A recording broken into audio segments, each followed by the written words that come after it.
السلام عليكم ورحمة، معكم أحمد من قناة مستر أحمد. اليوم هذا أول فيديو في قناتي. هذا اوكي، هذا هو شيء بدأ حرف. Okay, look now, look how they running. They beating white people down just to show us what's coming, or to show us we nothing, or to show us we only welcome when singing or balling. You shut up and dribble. Word, have it, brought, love. Hey everybody, I'm Carrie Champion. Welcome to We the People. So today we are having a very candid conversation with athletes and artists who want to make sure that you use your voice to vote. Voting is your voice. So we have so many different issues that have happened in this country. It's really, truly unprecedented time. So I'm looking forward to these conversations. I think you'll be educated as well as entertained, but most importantly informed. We have morethanavote.org, whenweallvote.org, and fairfight.com. Those resources are imperative as we try to change our future.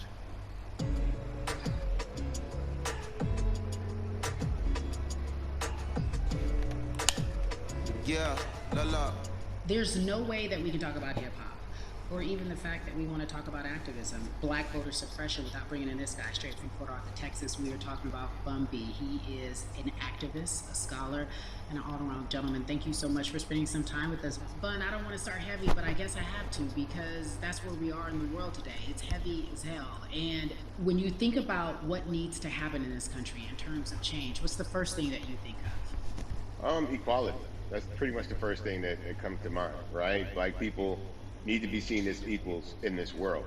You know, we had to fight just to be recognized as a full citizen in this country and not 3/5. The world is now seeing what we've known for so long in the culture and in the community. The one way that we can fight is obviously voting. Talk to me about what voting means to you. I hear people all the time talk about one vote doesn't matter and that voting doesn't make a difference. If that's true, why do they work so hard to suppress the black vote? Because they understand the power of the vote. And so it's time that black people collectively also understand the power of their vote. And not just on the national level, because a lot of times we only have this conversation every 4 years. People need to be very much involved in their local politics. They need to understand who their elected officials are, where they stand on issues that affect you.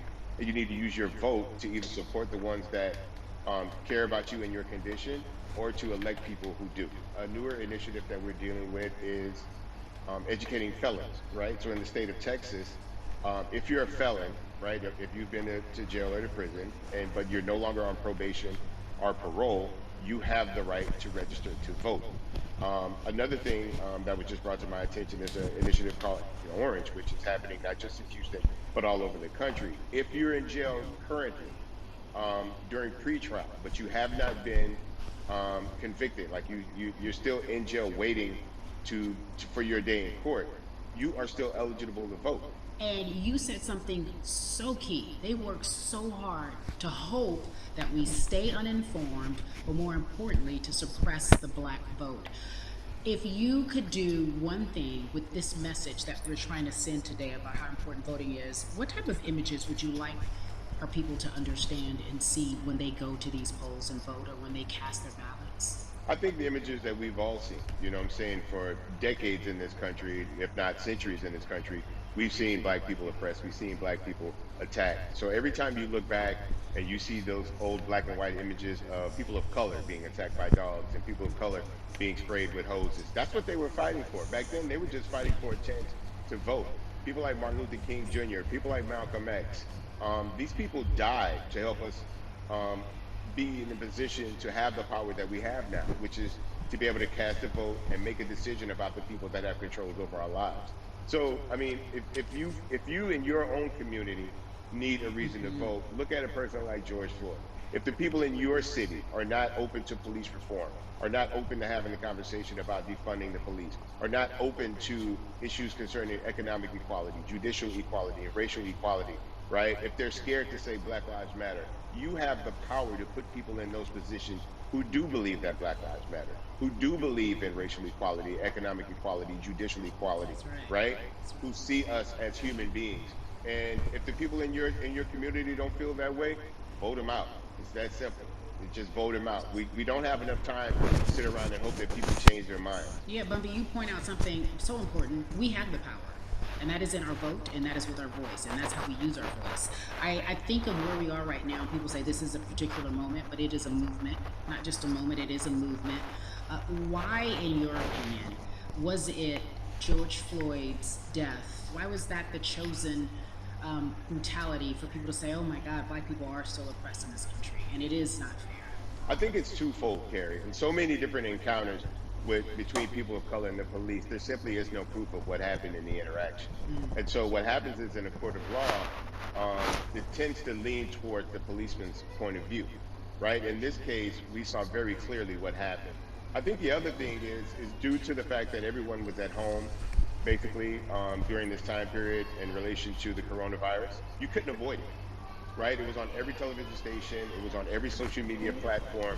Everywhere you turn, you were constantly hit upside the head with this message. You see in the interaction that this man did nothing to deserve what happened. That's right. And I think that's so well said, because if you think about it, in the grand scheme of things, it wasn't worth it, and he didn't have to lose his life. I think that we touched on something that a lot of people talk about, and that is now defunding the police. That has been such a huge conversation, but there's so many misconceptions around defunding and dismantling.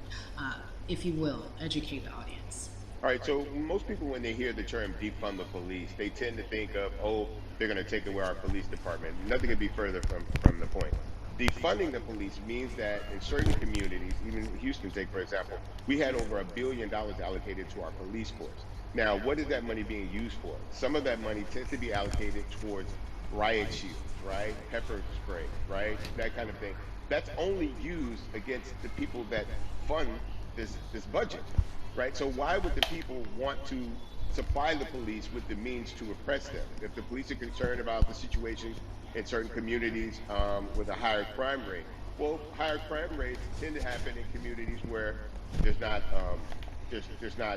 employment opportunities, right? There's not a lot of social services, and people are going to do what they need to do to take care of themselves and their families. When the community has more opportunities for employment, more opportunities for upward mobility, then they tend to be less of a strain on the government. They tend to have a lower crime rate, and because of that, we'll have less need for the police in those communities. You are passionate about so many different things in terms of making sure that we are holding our leaders accountable. Talk to me about some of the other projects that you're working on. Well, right now, obviously, being a part of More Than a Vote is essential. We're dealing with primaries in this country right now, and we just want to educate people. We want to inform people because people are tired, they're angry, they're concerned, and they want information and they want action.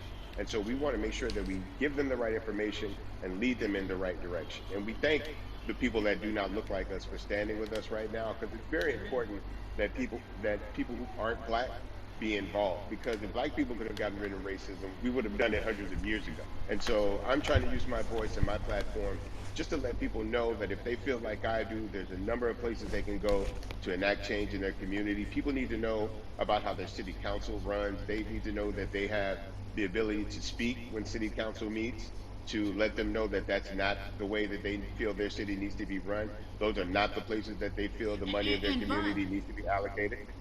And Bubby, even a step further, they can run for office in their local community. They can run for positions. Like, people act like they leave it up to somebody else. If you're upset, it's not hard to get on the school board. It's not hard to be a part of the city council. It really isn't. And depending on how small your town is, you could be a mayor. The power is with the people, and we need to just know that that's happening. Absolutely, and it's always been with the people. You know, if you look at Trayvon Martin's mother, Sabrina Fulton, right? She felt that there was a system of racism and a system of oppression that led to her son's death. And so what did she do? She ran for city council, and she was elected to city council. Our own former president, 44, Barack Obama, right, started in the community as an activist, ran for an elected position, became senator, ran for another elected position, and became president of the United States. So don't think that you can't make a difference. You know what I'm saying? You don't need a lot of money. اوكي، بهذا الشكل نقطع كامل. مع السلامة. Amen.